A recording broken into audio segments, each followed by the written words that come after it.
പതിവ് പോലെ തന്നെ ഇന്നും എൻ്റെ തുടക്കം നമ്മുടെ അടുക്കളയിൽ നിന്ന് തന്നെ. രാവിലെ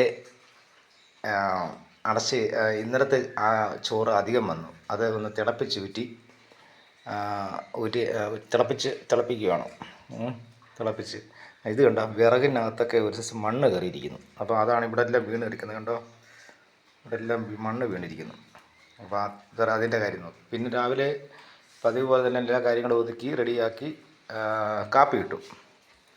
കാപ്പി രാവിലെ ഇട്ട് കഴിഞ്ഞിട്ടാണ് ഞാൻ അരി അടുപ്പിൽ വെച്ചു. കാപ്പി കുടിക്കുന്നു.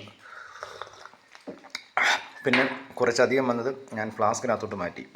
ഫ്ലാസ്കിൻ്റെ മോടി ഒരു ശകലം കംപ്ലൈൻറ്റ് അടയ്ക്കാനൊക്കെ ഉണ്ട്. അപ്പോൾ അത് തന്നെ ഞാൻ ഇപ്പോഴും ഇത് പോകാതിരിക്കാൻ വേണ്ടി ജോലിക്ക് പോകുന്നതുകൊണ്ട് വൈകുന്നേരമേ വരത്തുള്ളൂ.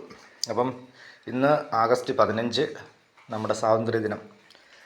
എല്ലാവർക്കും പിന്നെ സ്വാതന്ത്ര്യദിന ആശംസകൾ നേരുന്നു. ഓക്കെ, ശരി, നാളെ കാണാം.